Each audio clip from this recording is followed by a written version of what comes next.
Hola, bienvenidos a una nueva edición más a Meeting Marketing, un evento de economía digital en el que hoy vamos a cubrir todo lo relacionado con el branded content. Tenemos la suerte de contar con tres profesionales con amplio bagaje en el sector. Lucía Álvarez, directora de negocio y operaciones de IPG Media Brands Content Studios. David Vara, Head of Media de Samsung Iberia. Y Toño Sangrador, director de producto digital de A3 Media. Gracias por regalarnos vuestro tiempo hoy para hablar del branded content en Meeting Marketing. Si os parece, empiezo con la primera pregunta y te miro a ti, Lucía, porque yo creo que es 100% para el enfoque de agencia. La recojo. ¿De qué manera ha evolucionado el branded content con la consolidación de Internet y las plataformas digitales? A ver, pues yo creo que hemos asistido a una evolución exponencial y desde tres dimensiones, ¿no? O sea, la primera, por la riqueza que le ha dado el propio formato, por la capacidad que ha tenido de reformular su consumo, por la manera en la que los usuarios pueden disfrutarlo y luego, por supuesto, la capacidad que nos ha dado a las agencias de trazar su impacto de una manera mucho más integral, ¿no? Y creo que hay un componente muy interesante en esa riqueza de ventanas o en esa multiplicidad de ventanas de consumo, que también hace que el rol del propio contenido sea mucho más integrador. Yo creo que antes asistíamos a una naturaleza de branded content que era mucho menos intencional, si quieren más informativa, más unidireccional, y ahora yo creo que la maravilla es que se convierte en un lugar de disfrute, ¿no? En un lugar mucho más experiencial, en el que ya no solo tenemos la mirada en cómo es el intercambio, sino en cómo el propio usuario co-crea y hace que sea todavía más rico y mucho más dinámico. Entonces, la verdad es que todo ventajas. Pues también me gustaría añadir que creo que una de las grandes ventajas que ha tenido la digitalización del branded content es que se ha democratizado la forma en la que las marcas y los consumidores han podido generar nuevas ventanas. Antes, digamos que el branded content era como un sector muy acotado. A nivel rentabilizar esa inversión era mucho más complicada porque requería unos niveles de producción, unas estéticas, etcétera, que eran mucho más complejas, y con la digitalización cualquier persona prácticamente desde la habitación de su casa puede generar un contenido interesante, no solo para las marcas, sino también evidentemente para el resto de consumidores. Y yo creo que conectas con otras audiencias que de otra manera, a lo mejor, y estoy pensando sobre todo en esas generaciones más jóvenes, que de la manera más clásica igual no conectas. Totalmente. Y cogiendo el gancho de esa democratización, desde el lado del contenido, efectivamente, que el contenido es el rey, ¿no?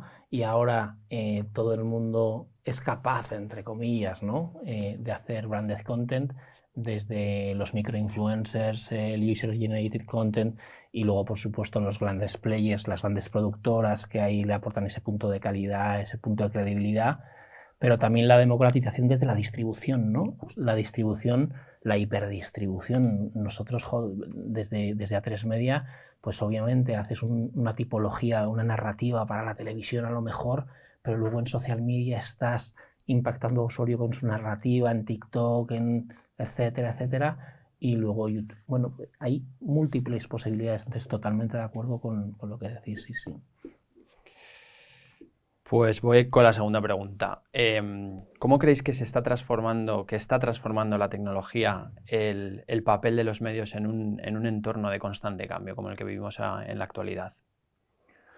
Bueno, la tecnología está para utilizarla, para asumirla, y es fundamental. Hay que subirse al carro de la tecnología para que sea un medio para obtener un fin, y ese fin es ofrecer contenidos más premium, más de calidad para los espectadores desde el lado de los contenidos, por supuesto, pero también a la hora de distribuirlos y a la hora de impactar a los usuarios, y desde el punto de vista publicitario, pues te subes al rol de la tecnología. ¿Para qué? Para generar coberturas incrementales. Por ejemplo, la digitalización nos ha permitido pues, poder ofrecer a las marcas coberturas incrementales metiendo el digital, ¿no? O la segmentación, ¿no? Esta siempre ha sido el talón de Aquiles de, por ejemplo, la televisión, ¿no? La segmentación, bueno, pues la tecnología, el uso de la data y el uso de los clústeres de audiencia nos permite, desde la televisión y la hibridación de la televisión al digital, esa segmentación, ¿no? Por lo tanto, bueno, la asumimos, somos la transformación digital, hay que apostar por ella y ofrecérsela a nuestros players, a nuestros partners, para ser más eficientes. Yo creo que la tecnología, efectivamente, como es un vehículo y cada vez es más accesible a muchísimas más personas, no solo agencias, no solo medios, no solo anunciantes, sino cualquier persona tiene ya acceso a inteligencia artificial, a modelos colaborativos de generación de inteligencia artificial. Creo que eso es importante porque, por lo menos desde el punto de vista de los anunciantes o de las marcas, nos exige que la tecnología, como es un medio, debe estar sustentada en un propósito, porque la tecnología de por sí es un medio. Entonces, hay que saber hacia dónde dirigirla.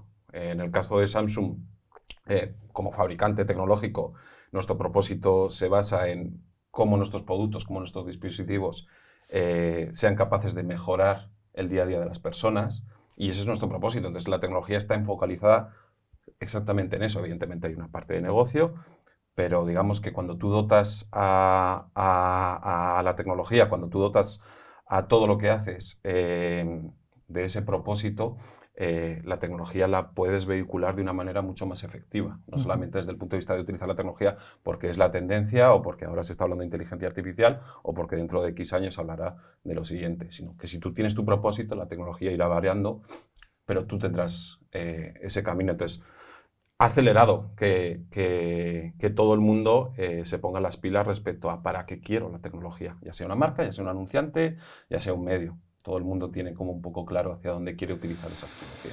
Yo creo que también hay una palabra que nos va a acompañar, bueno, hay varias, pues una de ellas era la democratización, aceleración, vinculador, y la tecnología no deja de ser sino ese pozo que va a ir conectando en un escenario cada vez más descentralizado, porque cuando antes creíamos que el ownership, ¿no? Lo poseíamos, por un lado lo poseía el anunciante, por otro lado lo tenía el medio, la agencia, ¿no? Hemos estado en muchas posiciones de toma de control y sin embargo con entornos mucho más descentralizados la tecnología democratiza ese carácter relacional y empodera al usuario, ¿no? Yo creo que asistir a esas nuevas fórmulas de empoderamiento del usuario y de la co-creación lo que hace es que también en esta mirada nosotros también tengamos que exigirnos y ser mucho más cómplices de esa tecnología para estar a la altura del producto y la solución final.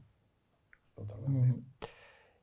Hablamos de tecnología y yo creo que habéis nombrado, yo creo que una de las palabras más sonadas en los últimos tiempos, que es inteligencia artificial, que yo creo que ya todos los debates a los que hemos asistido y todas las últimas conversaciones de estos últimos meses es la inteligencia artificial es un miembro más del equipo, nos ayuda en las tareas del día a día, la utilizamos, es decir, volviendo a esa democratización de la tecnología. Pero yo quería preguntaros sobre todo por los medios, ¿vale? ¿Qué rol juega la legitimidad de los medios con respecto al entorno social? Al final nosotros desde Exti tenemos soluciones de influencia. Lucia lo trabaja también por su lado y demás, pero contadme un poco cuál es vuestra visión desde la legitimidad de los medios frente al entorno social. Bueno, yo creo que aquí hay una palabra clave, ¿no? Que es la confianza, que es la credibilidad, que es el control, que es la responsabilidad. Desde los medios estamos muy enfocados en ser muy confiables. Y en concreto, ¿no? En el caso de A3 Media, trabajando la información desde lo local, por ejemplo, ¿no? Somos locales, vivimos en España. Entonces, esa confianza, esa credibilidad, pero no desde el punto de vista únicamente informativo, también desde el punto de vista del contenido de entretenimiento, ¿no? Esa calidad, ese control editorial, esa responsabilidad de lo que yo emito, de lo que yo produzco, tengo una responsabilidad en el entorno en el que me estoy moviendo. Entonces, bueno, ahí es muy importante el papel de los medios frente al descontrol que pueda haber en los entornos sociales, en redes sociales, donde sí, ahí se ponen límites o intentan poner límites, pero no hay un control editorial y lo estamos viendo con las fake news, lo estamos viendo con los temas políticos, lo estamos viendo con el tema de violencia, Bueno, es muy importante el papel de la persona y en concreto los medios de comunicación del productor de contenidos y del periodista. Me va a empantanar. Pero es yo, fíjate, o sea, 100% de acuerdo, ¿eh? 100% como dice la nueva generación, que todo es 100% literal. Pero sí que creo que, y en IPG Media Brands nos gusta hablar de esa legitimidad de las nuevas ventanas y abrazar un entendimiento de la legitimidad que trasciende el propio medio, que trasciende del non-media y que precisamente se infiltra en otras ventanas, y eso es lo que la hace legítima. O sea, creo que no debemos tratar de encorsetar la legitimidad asociada necesariamente a un control, sino que creo que lo que tenemos que hacer es co-crear, ser curadores y ser agentes precisamente de escenarios mucho más hibridados, donde la legitimidad, porque la legitimidad no la tenemos nosotros, la van a tener los creadores, la van a tener las ventanas, y está bien, y forma parte de la democratización. Entonces, creo que asistimos a un escenario en el que nuestro rol ya no es solo el de poseer esa legitimidad, sino ser capaces de co-crear esos espacios de legitimidad, porque los espacios van a existir. Y creo que la responsabilidad que tenemos que tener con nuestros anunciantes y con nuestros consumidores es cómo diseñamos esos entornos colaborativos, porque ahí es donde va a vivir la autenticidad, sin duda, de la propuesta de contenido. Justo. Y para mí es clave lo que has dicho, porque creo que, y no desde la perspectiva de anunciante o de marca, sino desde la perspectiva de una persona, la legitimidad es algo que se otorga. No, yo estoy legitimizado para hacer esto. No, eso lo decidirá a quien te diriges y que reúnes una serie de patrones que te legitimizan por eso, no simplemente por el hecho de que tú creas, yo como marca de tecnología estoy legitimizado por la tecnología. Sí, pero si a quien me dirijo no lo considera, no habrá ningún tipo de legitimización. Entonces, precisamente ahora hay un espectro tan amplio donde a todo el mundo tiene acceso a poder ser legítimo, hablar de una cosa, o poder ser legítimo de transformar cualquier tipo de idea, que creo que es muy importante el que, evidentemente, no todo vale, porque creo que sí que hay que tener ciertos mecanismos para que haya cosas ilegítimas que se conviertan legítimas, pero sí que hay que tener una capacidad para tener una mente amplia para saber que lo que es legítimo hoy, posiblemente a lo mejor mañana no lo sea, o que dentro de 3 días la legitimidad se base en otro tipo de conceptos que sean totalmente diferentes a los que tenemos ahora, porque va avanzando en función de cómo va avanzando la sociedad, y lo que tenemos que hacer los 3 actores que estamos aquí sentados, es saber escuchar y saber adaptarnos a lo que quiere al final la gente y a lo que considera la gente que es legítimo. Si no, estaremos fuera de juego. Ahí yo creo que es fundamental el papel de los nuevos actores, de los nuevos entrantes. Pues los medios de comunicación, obviamente, llevamos mucho tiempo con eso y esta legitimidad la podemos tener ganada y tenemos que trabajárnosla día a día con nuestro trabajo, minuto a minuto, por supuestísimo. Las reglas del juego, ¿no? Como sin poner puertas al campo, efectivamente, totalmente de acuerdo, pero tiene que haber un ecosistema donde las marcas, y hablando de marcas, se sientan confortables, se sientan seguras. Efectivamente, iréis viendo en este nuevo ecosistema quién es confiable y quién no, ¿no? Pero está muy por hacer todavía. Los medios sois parte de ese cambio también. Sí, bueno, lo intentamos, por supuesto, sí. Me gusta lo que has dicho, Lucía, lo de curadores, porque yo creo que en la concepción que entendemos el branded content y por lo que estamos hablando hoy, al final es un territorio líquido que se infiltra y que sobre esa infiltración tienes que hacer una labor de curación y utilizar todas las ventanas de exposición que tenemos. Vuelvo un poco a la parte de la tecnología y vuelvo un poco a la parte de ponemos en hace 10 años, ¿vale? El ecosistema ha cambiado completamente, yo creo que los pesos se van balanceando. Decidme así cosas rápidas que se os vengan a la cabeza, cómo ha evolucionado, qué posibilidades, oportunidades tenemos ahora desde el punto de vista tecnológico frente a hace 10 años, que yo creo que son bastantes, pero aquí los protagonistas sois vosotros. Para mí el principal es la rentabilidad. Hace 10 años un proyecto de branded content requería de unos requisitos, de unos recursos, de un músculo bastante potente para hacer un branded content que tuviese luego sus canales de difusión.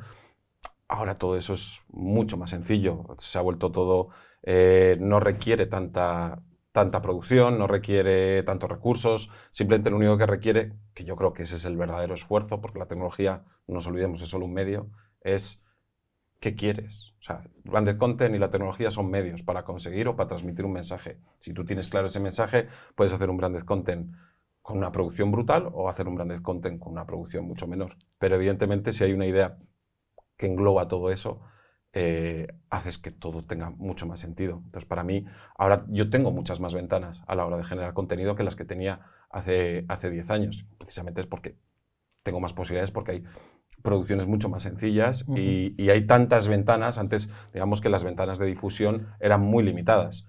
Ahora es que cada día hay una ventana de difusión nueva y cada persona es diferente y elige una ventana de difusión diferente. Hablo de ventanas de difusión desde OTTs, redes sociales, medios tradicionales que se están adaptando a la digitalización. Yo creo que ese es, para mí, Sí. sin duda alguna, si me permitís, a entrarme en el debate de los tres, esa es la gran diferencia que existe a día de hoy.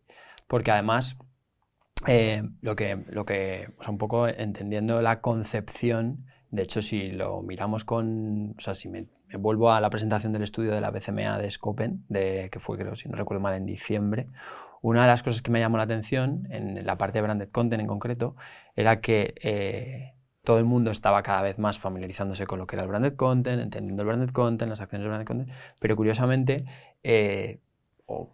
mi percepción de lo que es el branded content se trata de trabajar territorios a largo plazo, hacer esa infiltración de la que hablamos, esa curación. Una de las cosas que me llamó la atención es que se ha acortado el periodo de acción, ¿vale? Al final nosotros o pensamos, o lo que yo pienso es, el branded content tiene que convivir en un periodo de tiempo normalmente largo, conectar esa historia con la audiencia, enriquecerla, conquistar esos territorios que estamos buscando, pero curiosamente una de las cosas era que se habían acortado los tiempos. Quizás también tiene mucho que ver con esta parte de la tecnología que tú comentabas, es decir, las ventanas de distribución, la curación de los contenidos, los lenguajes de comunicación. Y me callo porque... No, súper interesante. Hay un tema, o sea, son sinónimos, ¿eh? O van conectados, que es el tema de la eficiencia. Y la parte, o sea, como agencia me vuelve a decir. Eso es lo que iba a decir, no lo quería decir yo. Quería que lo dijeras tú. Pero como beneficio e impacto para todos, ¿no? Porque para nosotros también ha sido un avance poder, y vosotros lo sabéis, que trabajamos de la mano, modelos de compra mucho más basados en KPIs de valor. O sea, ahora compramos pensando en un engagement real, ahora compramos teniendo una trazabilidad que nos permite saber exactamente en qué momento de la cadena de valor el contenido se bifurca o el contenido se puede ir enriqueciendo. O sea, la capacidad que tienes de modular una inversión, que sin duda ha podido tener elasticidad, pero el poder que te da y el impacto en eficiencia que tiene para tu cliente, con tus socios de viaje, desde la parte de la agencia, el poder calibrar esa eficiencia gracias a la tecnología y el poder tener una toma de conciencia del impacto que tiene, creo que tiene que estar encima de la mesa, porque al final todos necesitamos saber, sentirnos cómodos en donde que nos ha movido la aguja a la hora de relacionarnos con nuestros consumidores, que son los protagonistas. La próxima tenemos que invitar a uno. Pero o sea, al final es ese aliado silencioso, pero clave en la toma de decisión. Y es la tecnología como facilitador de ese dato, de esa trazabilidad y de esa capacidad de modular. Yo ahí os lanzo una pregunta también relacionada con esto, ¿no? De los KPIs, de las métricas. Hemos evolucionado a nivel de métricas una barbaridad. La capacidad de obtener métricas y con esta democratización que estábamos hablando es brutal, pero ¿no creéis que también hace falta estandarizar un modelo de retorno, un modelo de KPI, de métricas, hablando del branded content en concreto, que todavía creo que todavía hay mucho camino por recorrer? Totalmente. Cómo se atribuye ese branded content, porque efectivamente tenemos muchas variables y datos reales que obtenemos de la activación, pero luego cómo eso convierte, bueno, a lo mejor es una pregunta más para ti, cómo lo trabajáis y cómo se lo hacéis llegar a la marca, ¿no? Pero yo creo que ahí hay un reto todavía, y hay que meter más ciencia, hay que meter más, la parte creativa es enorme, pero nos falta un poquito de ciencia para que el retorno, para demostraros que el retorno es totalmente de acuerdo que yo no hablaría tanto de estandarización, porque a mí me gusta pensar que cada proyecto de branded content para cada marca va buscando unos objetivos totalmente diferentes. En muchos de los casos serán los mismos, pero a lo mejor yo hago un proyecto pensando en, no sé, acercarme a una determinada generación y otro hace un contenido más cercano a, yo qué sé, a expandir su marca o a generar brand awareness. Entonces, creo que sí que es necesario adaptar los KPIs, esos KPIs más tradicionales de medios, de cara a aplicarlos a branded content, se te van a quedar muy fríos, porque son datos cuantitativos, perdón, alcance, engagement, pero realmente es como, vale, pero yo esto que he producido realmente ha sido interesante, porque para mí el branded content es generar una historia que sea interesante, para mostrar pues, mis valores de marca, mi producto o lo que fuere. Pero ¿cómo es la reacción de la persona para quien lo hago? Entonces, creo que esos son los nuevos KPIs. Entonces, creo que cada proyecto de content requiere de ese análisis de qué quiere sacar de este proyecto. En algunos casos será crecer en mi comunidad social, en otros casos será crecer en puntos de reconocimiento de marca. Entonces creo que sí que es necesario hacer ese previo, igual que se hace un previo de producción, de cómo vamos a hacer un set de rodaje, cómo vamos a... Creo que también es necesario es cómo vamos a medir esto, cuál es la razón del éxito de este proyecto. Que en unos casos será una cosa y en otros casos será otra. Pero creo que sí que es importante. Evidentemente, todo lo que sea estandarizar una base de KPIs siempre ayudará a defender proyectos, pero creo que hay que darle a cada proyecto hay que darle su KPI propio, cuál es la razón del éxito de este proyecto. Porque para cada uno será diferente.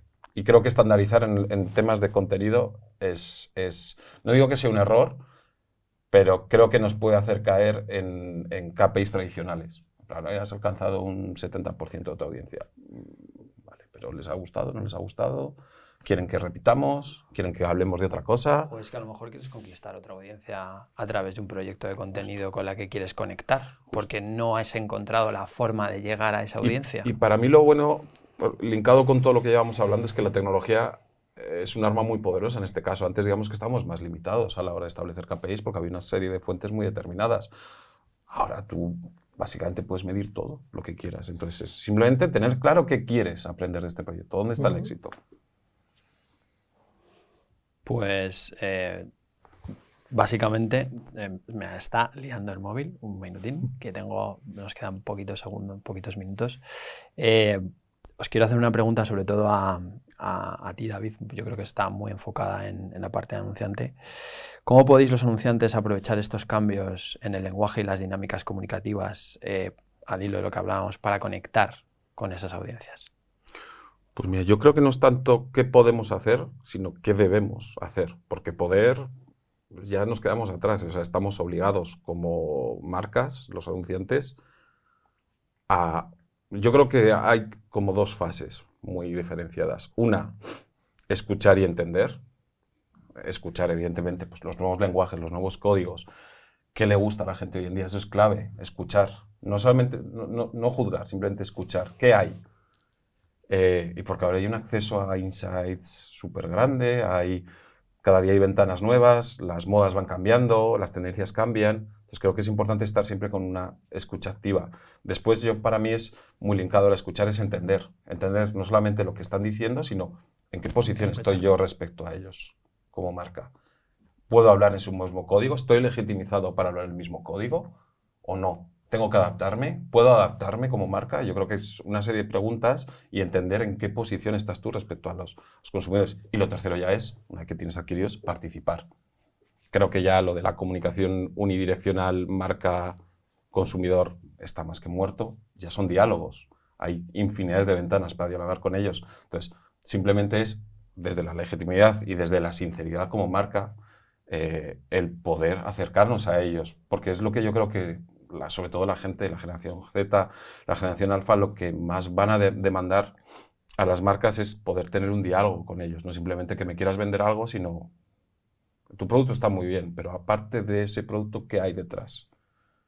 Detrás de esa etiqueta de marca, ¿qué hay detrás? ¿Qué valores tienes? ¿Nos llevamos bien o no nos llevamos bien? Ahí voy a la parte de los valores, que yo creo que el contenido también va a ser una palanca para poder explicar los valores que hay detrás de una marca y sobre todo a la hora del consumidor tomar la decisión de me gusta lo que dice esta marca, me gusta cómo lo dice, me gusta que realmente hay me lo invento, compromiso social detrás, hay diferentes... Y eso, el branded content creo que va a ser el hilo conductor para ser capaz de amplificar esos mensajes y conectarlo con la audiencia.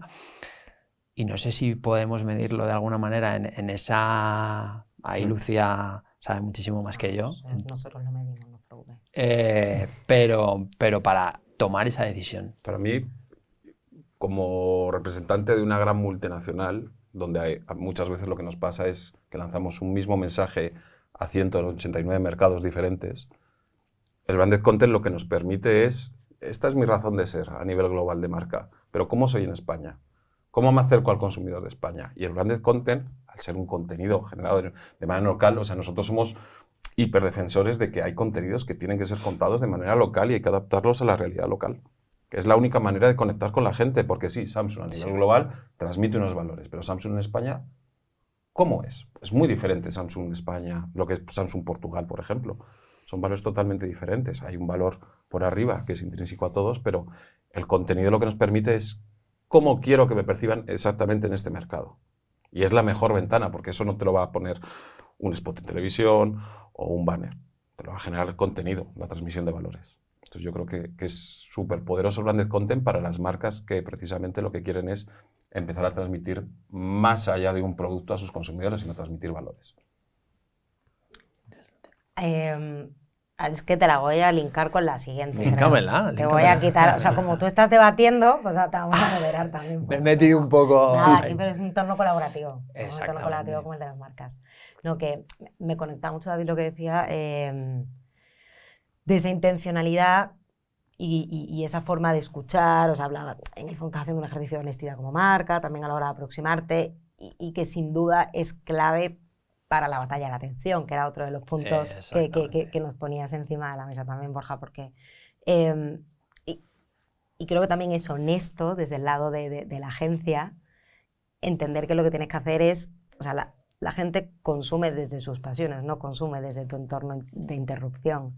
Y si tú eres capaz de identificar cuáles son esas pasiones, qué comunidades las viven, con qué códigos las abrazan, desde qué nicho empiezan y cómo van escalando, si te infiltras y eres un agente de esa co-creación, sin duda el impacto que vas a tener va a ser mucho más, no solo legítimo, sino que lo van a abrazar y lo van a recibir, casi como que lo que tú decías de las grandes producciones es, yo creo que el sueño que todos tenemos es que el usuario perciba nuestro contenido desde la mirada del entretenimiento, que al final es la última milla en el desafío de formar parte de una pasión. Los o sea KPIs explotan. Y es cuando decíamos, joder, pero siempre nos ponemos un KPI muy soñador, ¿no?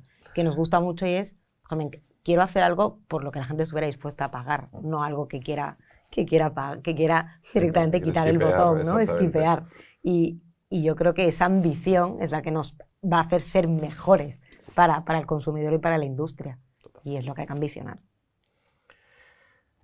Y yo, mi punto de vista, bueno, el aportaros esa legitimidad, ¿no? El ayudaros a, por un lado, que permitáis, ¿no? que somos muy locales, ¿no? Y cuando hablabas de cómo nos lo llevamos la marca Samsung España, ¿no? Pues siendo muy locales, conociendo el terreno perfectamente y aportando las personas que tienen criterio y que saben, y luego, por supuesto, el mass media, ¿no? El llegar a muchas audiencias de formas muy diferentes, por supuestísimo, con grandes coberturas, con los grandes medios, pero también con algo más cercano en la radio o con algo más que genera engagement con las redes sociales, ¿no? Pues tratando de aportar esas soluciones y creo que todos tenemos que construir a nivel de industria para esto, ¿sí?